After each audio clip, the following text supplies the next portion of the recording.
എല്ലാവർക്കും സ്വാഗതം. ഇന്ന് നമ്മളിവിടെ പഠിക്കാൻ പോകുന്നത് ക്ലാസ് 7 ഹിന്ദിയിൽ NCERT വസന്ത് എന്ന പുസ്തകത്തിലെ 3ാമത്തെ ചാപ്റ്ററാണ് ഹിമാലയ കി ബേട്ടിയ. ഇത് എഴുതിയിരിക്കുന്നത് നാഗാർജുൻ ആണ്. ലേഖകൻ്റെ പേര് നാഗാർജുൻ ആണ്. അപ്പോൾ അദ്ദേഹം ഇതിൽ കൂടി എന്താ പറയാൻ ഉദ്ദേശിക്കുന്നത് വെച്ചാൽ, എന്താ ഈ ചാപ്റ്ററിൽ വിവരിച്ചിരിക്കുന്നത് വെച്ചാൽ, ഹിമാലയത്തിൻ്റെ പുത്രികൾ, ബേട്ടിയ എന്ന് പറഞ്ഞാൽ പുത്രികൾ പറ്റിയിട്ടാണ്. അപ്പോൾ ഹിമാലയത്തിൻ്റെ പുത്രികൾ ആരാണ്? ഹിമാലയത്തിൻ്റെ പുത്രികൾ നദികളെയാണ് ലേഖകൻ ഇതിലെ കൂടി പറയുന്നത്. അപ്പോൾ നദികൾ ഏതെങ്കിലും പർവ്വതത്തിൽ നിന്ന് ആയിരിക്കും ഉത്ഭവിക്കുക. അപ്പോൾ ഹിമാലയം ഏറ്റവും വലിയ പർവ്വതങ്ങളിലൊന്നാണ്. അപ്പോൾ അതിൽ നിന്ന് ഒരുപാട് നദികൾ ഉത്ഭവിക്കുന്നുണ്ട്. അപ്പോൾ ആ നദികളെ എല്ലാം ഹിമാലയത്തിൻ്റെ മക്കളായിട്ട്, പുത്രികളായിട്ടാണ് പറഞ്ഞിരിക്കുന്നത്. ഹിമാലയം അവരുടെ അച്ഛനും. പിന്നെ ലെസൺ നോക്കാം. അഭി തക് മേനെ ഉന്നെ ദൂർ സെ ദേഖാ ഥാ. ഇപ്പോൾ ഇതുവരെ ഞാൻ അവരെ എല്ലാം ദൂരെ നിന്നേ കണ്ടിട്ടുള്ളൂ. ആരെയാണ് ഉദ്ദേശിക്കുന്നത്? നദികളെ. Buddy Gambhir Shanth അപ്നെ app may ഖോയി ഹുയി ലഗ്തി തി.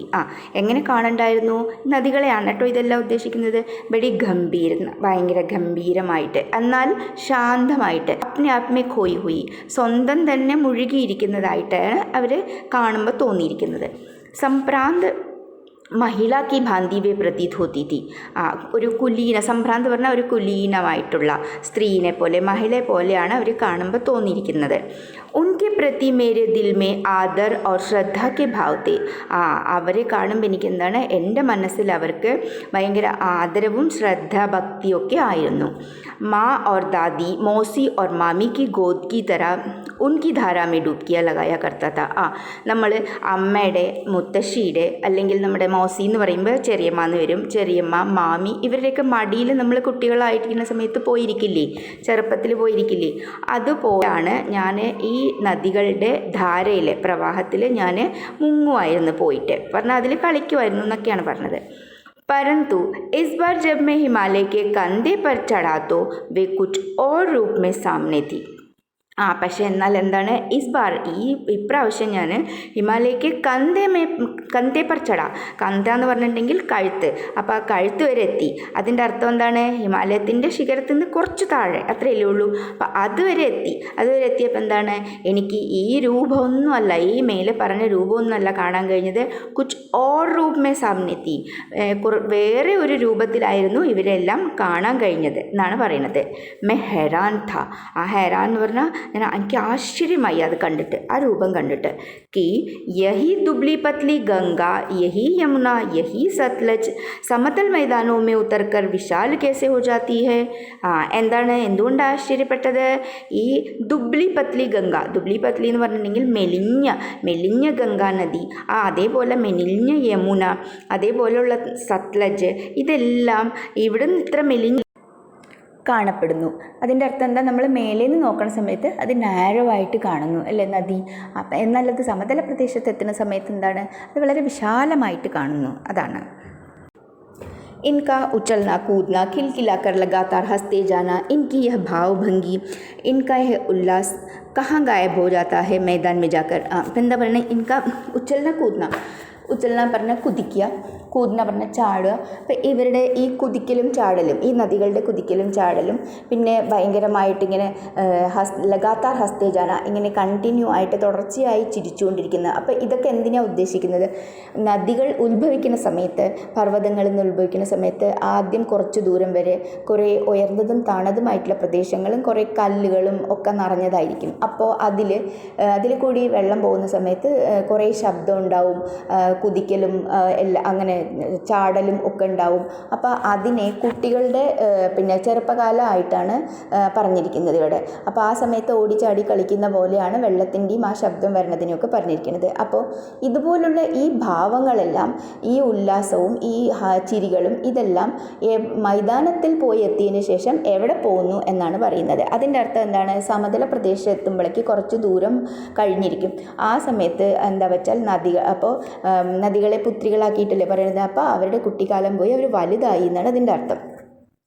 किसी लड़की को जब मैं देखता हूँ, किसी कली पर जब मेरा ध्यान अटक जाता है, तब भी इतना कौतूहल और विस्मय नहीं होता जितना कि इन बेटियों की ബാലലീല देखकर. അപ്പം ഞാൻ ആരെങ്കിലും ഏതെങ്കിലും പെൺകുട്ടികളെ കാണുന്ന സമയത്തോ അല്ലാന്നുണ്ടെങ്കിൽ എന്തെങ്കിലും കലി എന്ന് പറഞ്ഞാൽ പൂമൊട്ട് ബഡ്, അപ്പോൾ അതിനെ ഞാൻ കാണുന്ന സമയത്ത് അതിലെൻ്റെ ശ്രദ്ധ പതിക്കുന്ന സമയത്തോ എനിക്ക് ഇത്ര കൗതൂഹൽ പറഞ്ഞാൽ ജിജ്ഞാസ, എനിക്ക് ഇത്ര ജിജ്ഞാസയോ അല്ലെങ്കിൽ വിസ്മയോ ആശ്ചര്യമൊന്നും എനിക്ക് തോന്നിയിട്ടില്ല. പക്ഷേ ജിത്ന കി ഇൻ ബേട്ടിയോं की ബാലലീല देखकर, ഈ പുത്രികളുടെ ബാലലീല കണ്ടിട്ട്, കാരണം ഈ വെള്ളം വരണ ഇത് കണ്ടിട്ട് എനിക്ക് എത്ര ജിജ്ഞാസയും വിസ്മയം തോന്നുന്നു, അതെനിക്ക് ഇതിലൊന്നും തോന്നിയിട്ടില്ല എന്നാണ് പറയുന്നത്. കഹാ യെ ഭാഗി ജാ രഹി ഹെ, ഇവരെല്ലാം എവിടേക്കാണ് ഈ ഓടിപ്പോകുന്നത്? കോൺ ലക്ഷ്യ ഹെ ജിസ്നെ ഇനെ ബേചേൻ കർ രഖാ ഹെ, ഇവരെ ഇത്ര ബേചേനായിട്ട് പറഞ്ഞാൽ ഇവരേക്ക് ഒരു സമാധാനം ഇല്ലാണ്ട് മുന്നോട്ട് പോകാൻ ഇനി എന്ന് പറഞ്ഞിട്ട് അതെന്താണാവോ ആ ലക്ഷ്യം? അപ്നെ മഹാൻ പിതാ കാ വിരാട് പ്രേം പാക്കർ ഭി അഗർ ഇൻകാ ഹൃദയ അതൃപ്ത് ഹി ഹെ തോ വ കോൺ ഹോഗാ ജോ ഇൻകി പ്യാസ് മിഠാ സക്കേഗ. ഇത്രയും വലിയ വിശാലമായിട്ടുള്ള ഹിമാലയത്തിനെ ഇവരുടെ പിതാവായിട്ടല്ലേ കണക്കാക്കിയിരിക്കുന്നത്. അപ്പോൾ പിതാവിൻ്റെ സ്നേഹം കിട്ടിയിട്ടും ഇവരുടെ ഹൃദയം അതൃപ്തമാണ്, തൃപ്തിയല്ല ഇവർക്ക്. അങ്ങനെയാണെന്നുണ്ടെങ്കിൽ ആരായിരിക്കും ഇവരുടെ ഈ പ്യാസ് മിഠാ സക്കേഗ, ഇവരുടെ ഈ ദാഹം ശമിപ്പിക്കാൻ പറ്റുന്നത് ആരായിരിക്കും? ആർക്കങ്ങനെ ചെയ്യാൻ പറ്റും? बर्फ़ जली नंगी पहाड़ियाँ, छोटे छोटे पौधों से भरी घाटियाँ, मधुर अतिथ्यकाएँ, सरसब्ज उपत्यकाएँ, ऐसा है इनका ലീല നികേതൻ. അപ്പോൾ ഇത് ഈ പോണ വഴികളൊക്കെയാണ് പറഞ്ഞിരിക്കുന്നത്.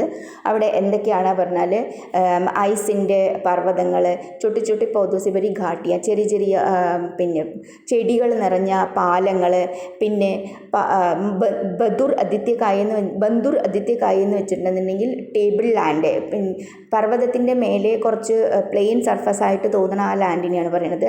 അത് പിന്നെ സർസബ്ജ് ഉപത്യകായം പറഞ്ഞാൽ ഒരു ഗ്രീനറി ആയിട്ടുള്ള പ്രദേശങ്ങൾ, അതല്ലാണ്ട് അപ്പോൾ ഇതെല്ലാം കടന്നിട്ട് വേണം ഇവർ പോവുക. അപ്പോൾ ആ പോണ സമയത്തുള്ള ആ ലീല എങ്ങനെയുണ്ടാവും, ആ കളികളൊക്കെ എത്ര നല്ലതെന്നാണ് പറയുന്നത്. खेलते खेलते जब ये ज़रा दूर निकल जाती है तो അങ്ങനെ കളിച്ച് കുറേ ദൂരെ എത്തുന്ന സമയത്ത് എന്താവും? देवदार, चीड़, सरो, चिनार, सफ़ेदा, कैल के जंगलों में पहुंचकर शायद इन्हें बीती बातें याद करने का मौका मिल जाता होगा. ഈ പറഞ്ഞിരിക്കുന്നതെല്ലാം ദേവദാർ, ചീട്, ഇതൊക്കെ കുറച്ച് മരങ്ങളുടെ പിന്നെ പേരുകളാണ്. അപ്പോൾ ഈ മരങ്ങളൊക്കെ ഉള്ള ആ കാടുകളിൽ എത്തും ഇവർ. എത്തിക്കഴിഞ്ഞിട്ടുണ്ടെന്നുണ്ടെങ്കിൽ ഷായദ് ഒരുപക്ഷെ ഇവർക്ക് കഴിഞ്ഞു പോയ കാര്യങ്ങളെല്ലാം പറയാനുള്ള ഒരു ചാൻസ് കിട്ടുന്നുണ്ടാവും എന്നാണ് പറയുന്നത്. कौन जाने बूढ़ा हिमालय अपनी इन नटखट बेटियों के लिए कितना सिर धुनता होगा. ആർക്കറിയാം अपनी इन नटखट बेटियों के लिए. ബൂഢ ഹിമാലയ ആരാണ്? അച്ഛൻ, നദികളുടെ അച്ഛനാണ്. അപ്പോൾ അവർ ഈ നട്കട്ട് എന്ന് പറഞ്ഞാൽ നോട്ടി കേട്ടോ, ഈ നോട്ടി ആയിട്ടുള്ള ഈ വികൃതി ആയിട്ടുള്ള ഈ കുട്ടികളുടെ, ഈ പുത്രികളുടെ കിത്തന സിർധുണ്ടാവുക ആലോചിച്ചിട്ട് എത്രത്തോളം തല പുകയുന്നുണ്ടാവുമോ എന്ന് പറയാം. बड़ी बड़ी चोटियों से जाकर पूछिए तो उत्तर में विराट मौन के सिवाय उनके पास और रखा ही क्या है. വലിയ വലിയ ചോട്ടിയോ പറഞ്ഞാൽ പീക്ക് ഓഫ് ദ മൗണ്ടൻ, അങ്ങനെ മൗണ്ടൻ പീക്കിൻ്റെ അടുത്ത് പോയി ചോദിക്കൂ. അപ്പോൾ നിങ്ങൾക്ക് ഉത്തരം എന്ത് കിട്ടും? മൗനം അല്ലാണ്ട് ഒരു ഉത്തരവും അവർക്ക് തരാനില്ല എന്നാണ് പറയുന്നത്. सिंधु और ब्रह्मपुत्र, ये दो ऐसे नाम हैं जिनके सुनते ही रावी, सतलज, व्यास, चनाब, झेलम, काबुल, कुभा, कपिशा, गंगा, यमुना, सरयू, गंडक, कोसी आदि हिमालय की छोटी बड़ी सभी बेटियां आंखों के सामने नाचने लगती है. ഈ സിന്ധു, ബ്രഹ്മപുത്ര ഈ രണ്ടെണ്ണം അവിടെ നിന്ന് ഉത്ഭവിക്കുന്ന വലിയ നദികളാണെന്നാണ് പറയുന്നത്. അപ്പോൾ ഈ രണ്ട് നദികളുടെ പേര് കേട്ടാൽ തന്നെ നമുക്ക് എന്താ ഓർമ്മ വരിക? ബാക്കിയുള്ള നദികൾ പറഞ്ഞിട്ടില്ലേ, ഈ കുറേ പേരുകൾ പറഞ്ഞിട്ടില്ലേ, ഇതിൻ്റെ എല്ലാം, ഈ നദികളുടെ എല്ലാം പേരുകൾ നമ്മളുടെ കണ്ണിൻ്റെ മുമ്പിൽ കളിക്കാൻ തുടങ്ങുന്ന പറഞ്ഞത്. അതിൻ്റെ അർത്ഥം ഈ രണ്ട് പേര് കേട്ടാൽ ബാക്കി എല്ലാ നദികളും നമുക്ക് ഓർമ്മ വരുമെന്നാണ് പറയുന്നത്. വാസ്തവമേ സിന്ധു ഓർ ബ്രഹ്മപുത്ര സ്വയം കുച്ച് നഹി ഹെ. വാസ്തവത്തിൽ എന്താണ് സിന്ധു, ബ്രഹ്മപുത്ര നമ്മൾ പറയുന്നു വലുതാണ്, അങ്ങനൊന്നുമില്ല, അത്രയൊന്നുമില്ല. दयालु हिमालय के पिघलते हुए दिल की एक एक बूंद न जाने कब से इकट्ठा होकर इन दो महानदों के रूप रूप में समुद्र की ओर प्रवाहित होती रही है. ദയാലു ഹിമാലയ, ദയാലുവായിട്ടുള്ള ഹിമാലയത്തിൻ്റെ പികൽന പറഞ്ഞാൽ മെൽട്ട് ആവുക. അപ്പം മനസ്സ് ഉരുകിയിട്ട് പറഞ്ഞാൽ അതിൻ്റെ അർത്ഥം ഐസ് ഉരുകിയിട്ട് വരുന്ന ഓരോരോ ഡ്രോപ്സിനെയാണ് പറയുന്നത്. അപ്പം മനസ്സ് എന്ന് പറയുന്നത് അങ്ങനെയാണ്. ഉരുകിയിട്ട് വരുന്ന ഓരോരോ ഡ്രോപ്സ്, ഓരോരോ തുള്ളികളും കൂടിച്ചേർന്ന് ഇക്കട്ടാ ഹോക്കർ, ഇക്കട്ടാ ഹോന പറഞ്ഞാൽ കൂടിച്ചേരുക, അക്യുമുലേറ്റ് ആവുക. അപ്പോൾ കൂടിച്ചേർന്ന് എന്തോ മഹാനദോക്കെ രൂപമേ, ഈ രണ്ട് മഹാനദികളുടെ രൂപത്തിൽ സമുദ്രത്തിലേക്ക് പ്രവഹിക്കുന്നു എന്നാണ് പറയുന്നത്. कितना सौभाग्यशाली है वह समुद्र जिसे पर्वतराज हिमालय की इन दो बेटियों का हाथ पकड़ने का श्रेय मिला. എത്ര സൗഭാഗ്യശാലിയാണ് ആരെ, ആ സമുദ്രം. ജിസെ പർവ്വതരാജ് ഹിമാലയ്ക്ക്, ഏത് ആ സമുദ്രം എന്താ വെച്ചാൽ ഈ ഹിമാലയമാവുന്ന പർവ്വതരാജിൻ്റെ മക്കളുടെ കൈ പിടിക്കാനുള്ള ഭാഗ്യം കിട്ടിയത്. जिन्होंने मैदानों में ही इन नदियों को देखा होगा उनके ख्याल में शायद ही यह बात आ सके कि बूढ़े हिमालय की गोद में बच्चियां बनकर ये कैसे खेला करती है. ഈ മൈതാനമായിട്ടുള്ള സ്ഥലത്ത്, സമതല സ്ഥലത്ത് ആരൊക്കെയാണോ ഈ നദികളെ കണ്ടിട്ടുള്ളത് അവരുടെ മനസ്സിൽ ഒരു പക്ഷേ ഇങ്ങനൊന്നും വരാൻ സാധ്യതയില്ല. എങ്ങനെ വെച്ചാൽ ഈ ബൂഢെ ഹിമാലയ, വയസ്സായ ഹിമാലയത്തിൻ്റെ മടിയിൽ നിന്നാണ്, ഹിമാലയത്തിൽ നിന്നാണ് ഈ കൊച്ചു കൊച്ചു കുട്ടികളുടെ രൂപത്തിലുള്ള നദികളെ ഉത്ഭവിക്കുന്നത് എന്ന് അവിടെ അങ്ങനെ വരാൻ സാധ്യതയില്ല, അവരുടെ മനസ്സിൽ അങ്ങനെ വരാൻ സാധ്യതയില്ല എന്നാണ് പറഞ്ഞത്. माँ बाप की गोद में नंग दड़ंग होकर खेलने वाली इन बालिकाओं का रूप पहाड़ी आदमियों के लिए आकर्षक भले न हो. അമ്മയുടെയും അച്ഛൻ്റെയും മടിയിൽ, ഗോദ് എന്ന് പറഞ്ഞാൽ ലാപ്പ്, മടിയിൽ നങ്ക് ദടങ്ക് ഹോക്കർ എന്ന് പറഞ്ഞാൽ നമ്മൾ കുട്ടികൾ, ചെറിയ കുട്ടികളായിട്ടല്ലേ സങ്കല്പിക്കുന്നത്. അപ്പോൾ ചെറിയ കുട്ടികളാവുമ്പോൾ വസ്ത്രം ചിലപ്പോൾ ഇട്ടു എന്ന് വരും, ചിലപ്പോൾ പാതി ഇട്ടിട്ടുണ്ടാവും. അങ്ങനെ കളിക്കുന്ന കുട്ടികളെ, ബാലികാവും പെൺകുട്ടികൾ, അവരുടെ രൂപത്തിന് ഈ പഹാടി ആദ്മിയോ കെലിയെ പറഞ്ഞാൽ ആ പഹാടി സ്ഥലത്ത് താമസിക്കുന്നത്, ഹിൽ ഏരിയയിൽ താമസിക്കുന്ന ആൾക്കാർക്ക് അതൊരു വലിയ ആകർഷകമൊന്നും ആണെന്ന് തോന്നണില്ല. അല്ലെങ്കിലും ലേക്കിൻ എന്നാൽ മുझे तो ऐसा लुभावना प्रतीत हुआ वह रूप कि हिमालय को ससुर और समुद्र को उसका दामाद कहने में कुछ भी झिझक नहीं होती है. അവർക്ക് വലിയ ആകർഷകമൊന്നും അല്ല ഈ കാര്യങ്ങളെന്നുണ്ടെങ്കിലും എനിക്കത് ഭയങ്കര അട്രാക്ഷനാണ്. ലുഭാവന പറഞ്ഞ അട്രാക്ഷൻ, എനിക്കതൊരു ഭയങ്കര ആകർഷകമായിട്ടുള്ള ഒരു കാര്യം തന്നെയാണ് എന്നെ സംബന്ധിച്ചിടത്തോളം. പിന്നെന്താ ഒരു റിലേഷൻ ഇവിടെ പറഞ്ഞിരിക്കുന്നത്, ഹിമാലയക്കോ സസുർ ഔർ സമുദ്രക്കോ ഉസ്കാ ദാമാദ്. ഹിമാലയത്തിന് സസുർ എന്ന് പറഞ്ഞാൽ ഫാദർ ഇൻ ലോ, ഹിമാലയത്തിന് ഫാദർ ഇൻ ലോ ആയിട്ടും സമുദ്രത്തിന് ദാമാദ് എന്ന് പറഞ്ഞാൽ സൺ ഇൻ ലോ ആയിട്ടും ആണ് പറഞ്ഞിരിക്കുന്നത്. എനിക്കങ്ങനെ പറയാൻ ഒരു മടിയും ഇല്ല എന്നാണ് പറയുന്നത്. എന്തുകൊണ്ടാണ്? ഹിമാലയത്തിൻ്റെ പുത്രികളാണ് നദികൾ. അപ്പം നദികൾ പോയി ചേരുന്നത് ഈ മഹാനദിയിലാണ്, സമുദ്രത്തിലാണ്. അതുകൊണ്ടാണ്, സമുദ്രത്തിലായതുകൊണ്ടാണ് ഹിമാലയത്തിൻ്റെ പുത്രികളുടെ ഭർത്താവ് എന്ന നിലയിൽ ഹിമാലയത്തിന് ഫാദർ ഇൻ ലോവും പിന്നെ സമുദ്രത്തിന് സൺ ഇൻ ലോ ആയിട്ടും ഇവിടെ പറഞ്ഞിരിക്കുന്നത്. कालिदास के विरही यक्ष ने अपने मेघदूत से कहा था, वेत्रवती बेतवा नदी को प्रेम का प्रतिदान देते जाना, तुम्हारी वह प्रेयसी तुम्हें पाकर अवश्य ही प्रसन्न होगी. ഇതിൽ പറയുന്നത് കാളിദാസൻ്റെ കൃതിയാണ് മേഘദൂതം എന്നുള്ളത്, എല്ലാവർക്കും അറിയാമല്ലോ. അപ്പോൾ ഈ മേഘദൂതം എന്നുള്ള കൃതിയിൽ കാളിദാസൻ്റെ എഴുതിയതാണ്. അതിൽ ഒരു യക്ഷ പറഞ്ഞിട്ടൊരു ക്യാരക്ടറുണ്ട്. അപ്പോൾ വിരഹി യക്ഷ വിരഹത്തിലാണ്, ഭയങ്കര വേർപാടിൽ ദുഃഖിച്ചിരിക്കുന്നതാണ്. അപ്പോൾ മേഘത്തിൻ്റെ കൊണ്ട് മേഘത്തിനോട് സന്ദേശം പറഞ്ഞയക്കുന്ന സമയത്ത് പറയുന്നതാണ്, പോകുന്ന വഴി വേത്രാവതി നദിക്കോ പ്രേം കാ പ്രതിദാൻ ദേത്തെ ജാന, പിന്നെ സ്നേഹത്തിൻ്റെ പകരം കൊടുത്തിട്ട് പോകണം. അപ്പോൾ തുമാരി വഹ പ്രേയസി, ഇഷ്ടപ്പെട്ടവൾ നല്ല സന്തോഷിക്കും എന്നൊക്കെ പറയുന്നതാണ്. അത് മേഘദൂതത്തിൽ പറയുന്ന വരികളാണ്. യഹ് ബാത് ഇൻ ചഞ്ചൽ നദിയോं को देखकर मुझे अचानक याद आ गई और सोचा कि शायद उस महाकवि को भी नदियों का सचेतन റൂപക് പസന്ത് था അപ്പോൾ ഈ മേഘദൂതിൽ പറയുന്ന ഈ കാര്യങ്ങൾ എനിക്ക് പെട്ടെന്ന് ഈ ചഞ്ചലമായിട്ടുള്ള നദികളെ കണ്ടിട്ട് എനിക്ക് ഓർമ്മ വന്നു എന്നാണ് പറയുന്നത്. അപ്പോൾ ഞാൻ വിചാരിച്ചു ഷായദ് ഉസ് മഹാകവിക്കും ആ മഹാകവിക്കും നദിയോं का സചേതൻ റൂപക് പസന്ത് था. ആ മേഘദൂതിൽ എഴുതിയിരിക്കുന്ന ആ കാളിദാസനും അതിൻ്റെ അർത്ഥം ആ കവിക്കും ഇതുപോലെ നദിയുടെ രൂപങ്ങളെല്ലാം ഇഷ്ടമാണെന്ന് അപ്പം തോന്നി. दरअसल जो भी कोई नदियों को पहाड़ी घाटियों और समतल आंगनों के मैदानों में जुदा जुदा शक्लों में देखेगा वह इसी नतीजे पर पहुँचेगा. എന്താ പറയുന്നത്, ദരസൽ ജോ കോയി ബി ആരായാലും ആരെങ്കിലും ഈ നദികളെ പഹാടി ഘാട്ടിയും ആ പർവ്വത പ്രദേശങ്ങളിൽ കാണും, പിന്നെ അത് കഴിഞ്ഞിട്ട് സമതലമായിട്ടുള്ള പ്ലെയിൻ ഏരിയയിൽ കാണുന്നുണ്ടെങ്കിൽ പറഞ്ഞാൽ വേറെ അതിൻ്റെ വേറെ രൂപങ്ങളാണ്. അപ്പോൾ അത് പർവ്വതത്തിൽ വേറെ രൂപമാണ്, സമതലത്തിൽ വേറെ രൂപമാണ്, മഹാനദിയിൽ ചേരാൻ പോകുന്ന സമയത്ത് വേറെ രൂപമാണ്. അപ്പോൾ അവരെല്ലാം ഇങ്ങനെ തന്നെ ആയിരിക്കും, ഞാൻ ആലോചിക്കണ പോലെ ഇങ്ങനെയൊക്കെ തന്നെ ആയിരിക്കും ആലോചിക്കുക എന്നാണ് പറയുന്നത്. കാക്ക കാലേൽക്കർ ने नदियों को ലോകമാത കഹാ ഹെ. കാക്ക കാലേൽക്കർ ഒരു കവിയാണ്. അവർ നദികളെ എന്താണ് ലോകമാതാവായിട്ടാണ് പറഞ്ഞിരിക്കുന്നത്. കിന്തു മാതാ ബന്നേ സെ പെഹലെ യദി ഹം ഇനി ബേട്ടിയോं के रूप में देख ले तो क्या हर्ज है. പക്ഷേ ഒരു മാതാവാകണതിൻ്റെ മുമ്പ് അതൊരു കുട്ടിയായിരിക്കുമല്ലോ, അതൊരു കുട്ടിയായിരിക്കും, ഒരു ബാലികയായിരിക്കും, പിന്നെ അത് കഴിഞ്ഞ് വളർന്ന് വലുതായിട്ടല്ലേ മാതാവുള്ളൂ.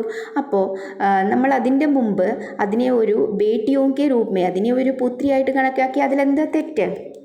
और थोड़ा आगे चलिए, ഇനി കുറച്ചുകൂടി മുന്നോട്ട് പോകും. ഇനിമേ അഗർ ഹം പ്രേസി കാ ഭാവന കരേ തോ കേസാ ഹോഗാ. അപ്പോൾ അതിൽ തന്നെ നമ്മളൊരു പ്രേസി, ഒരു പ്രിയപ്പെട്ടവളായിട്ട് നമ്മൾ ഒരു ഭാവന അതിൽ കൂട്ടിച്ചേർത്താൽ എങ്ങനെ ഉണ്ടാവും? മമത കാ എക് ഓർ ബി ധാഗ ഹെ. സ്നേഹത്തിൻ്റെ വാത്സല്യത്തിൻ്റെ ഇനി ഒരു ചരട് കൂടി കൂട്ടിച്ചേർത്ത പോലെയായി അതിൽ. ജിസെ ഹം ഇൻകെ സാത്ത് ജോഡ് സക്തെ ഹെ. ഇതിൻ്റെ കൂടെ നമ്മൾ ജോയിൻ ചെയ്യാൻ പറ്റും, കൂട്ടിച്ചേർക്കാൻ പറ്റും. ബഹൻ കാ സ്ഥാൻ കിത്തനെ കവിയോനെ ഇൻ നദിയോं को दिया है. കുറേ കവികൾ നദികൾക്ക് സഹോദരികളുടെ സ്ഥാനം കൊടുത്തിട്ടുണ്ട്. ഏക് ദിൻ മേരി ബി ऐसी ഭാവന हुई थी. എനിക്ക് ഒരു ദിവസം അതുപോലൊരു ഭാവന എൻ്റെ മനസ്സിൽ വന്നു. तो लिड तिब्बत की बात है. മൻ ഉച്ചട് ഗയാത്ത. എനിക്ക് മനസ്സ് എന്തൊക്കെയോ പോലെ തോന്നുന്നുണ്ടായിരുന്നു, എന്തൊക്കെയോ ഒരു വിഷമം പോലെ തോന്നുന്നുണ്ടായിരുന്നു. തബിയത്ത് ദീലീത്തി, നല്ല സുഖമില്ലായിരുന്നു. സത്ലജ് കെ കിനാരെ ജാക്കർ ബൈഠ് ഗയ. സത്ലജ് നദിയുടെ തീരത്ത് പോയിരുന്നു. दोपहर का समय था, ഉച്ച സമയമായിരുന്നു. പേർ ലട്കാ ദിയെ പാനിമേ. എന്താ ചെയ്തത്? കാല് വെള്ളത്തിൽ മുക്കി കാല് തൂക്കിയിട്ടു, വെള്ളത്തിൽ തട്ടണ പോലെ തൂക്കിയിട്ടു. തോടി ഹി ദേർമേ ഉസ് പ്രഗതിശീൽ ജലിനെ അസർ ഡാല. കുറച്ച് നേരത്തിൻ്റെ ഉള്ളിൽ തന്നെ എന്തായി? ഉസ് പ്രഗതിശീൽ എന്ന് പറഞ്ഞാൽ പ്രോഗ്രസീവ്, ഉന്നതി എന്നൊക്കെ പറയില്ലേ, അതുപോലെ ആ ജലം എനിക്ക് എന്നിൽ വല്ലാത്തൊരു പ്രഭാവമായിരുന്നു ഇട്ടുണ്ടായിരുന്നത്. എന്താ? തൻ ഓർ മൻ താജ ഹോ ഗയാ തോ ലഗാ മേ ഗുൻഗുനാനെ. തൻ ഓർ മൻ താജ ഹോ ഗയ. എൻ്റെ ശരീരവും മനസ്സും എല്ലാം താജ ഹോ ഗയ, ഫ്രഷായി. അപ്പോൾ എനിക്കൊരു പാട്ട് പാടണം എന്ന് തോന്നി. ഗുൻഗുനാന എന്ന് പറഞ്ഞാൽ മൂളുക എന്നർത്ഥം. ആക്ച്വലി പാട്ട് പാടുക എന്നല്ല, എൻ്റെ അർത്ഥം ഹമ്മിങ്, മൂളുക. जय हो सतलज बहन तुम्हारी, लीला अचरज बहन तुम्हारी, हुआ मुदित मन हटा खुमारी, जाऊँ मैं तुम पर बलिहारी. ഇതിൽ അച്ചരച്ച് എന്ന് പറഞ്ഞാൽ വിചിത്രം, അനോഖ എന്നും പറയും ഹിന്ദിയിൽ. ഇനി ഒരു വേർഡ് മുദിത്ത് എന്ന് പറഞ്ഞാൽ പ്രസന്നമായിട്ട്, സന്തോഷമായിട്ട്. കുമാരി ആലസ്യം. അപ്പം ജയ് ഹോ സത്ലജ് ബഹൻ തുമാരി. സത്ലജ് ബഹനെ സഹോദരിയായിട്ടാണ് പറഞ്ഞിരിക്കുന്നത്. നിൻ്റെ ജയ് ഹോ. പിന്നെ നിൻ്റെ ലീലകൾ വളരെ വിചിത്രമാണ്, നിൻ്റെ ലീലകൾ. കാരണം ഞാൻ എൻ്റെ കാല് അതിൽ വെച്ചിരിക്കുമ്പോഴേക്ക് എന്തായി? എൻ്റെ മനസ്സിലെ ആലസ്യങ്ങളെല്ലാം മാറി എൻ്റെ മനസ്സ് വളരെ സന്തോഷമായി. അതുകൊണ്ട് ഞാൻ എന്നെ തന്നെ നിന്നിൽ അർപ്പിക്കുന്നു, ബലിഹാരി, അർപ്പിക്കുന്നു എന്നാണ് പറയുന്നത്. तुम बेटी व यह बाप हिमालय, चिंतित पर चुपचाप हिमालय, प्रकृति नटी के चित्रित पट पर अनुपम अद्भुत चाप हिमालय, जय हो सतलज बहन तुम्हारी. തും ബേട്ടി യഹ് പാപ്പ ഹിമാലയ്. എന്നാൽ നീ മോളാണ്, നീ പുത്രിയാണ്, പിന്നെ ഹിമാലയ് അച്ഛനാണ്. ചിന്തിത് പർ ചുപ്ചാപ്പ് ഹിമാലയ. ചിന്തകളൊക്കെ ഉണ്ടെന്നുണ്ടെങ്കിലും എന്നാലും ഹിമാലയം മിണ്ടാതെ ഇരിക്കണത്, ശാന്തമായിട്ട് ഇരിക്കണത്. പിന്നെ അങ്ങനെ പ്രകൃതിയുടെ ഓരോരോ വേഷങ്ങൾ. എന്തായാലും എന്താ പറയുന്നത്, ഹിമാലയത്തിൻ്റെ അത്ഭുതങ്ങളും ഭയങ്കര സർവോത്തമമാണ് എന്നാണ് പറയുന്നത്. എല്ലാവർക്കും മനസ്സിലായി കാണുമെന്ന് വിചാരിക്കുന്നു. ഇഷ്ടമായിട്ടുണ്ടെന്നുണ്ടെങ്കിൽ ലൈക്ക് ചെയ്യണം, സബ്സ്ക്രൈബ് ചെയ്യണം. എന്തെങ്കിലും പറയാനുണ്ടെങ്കിൽ കമൻസിലെ കൂടെ അറിയിക്കണം.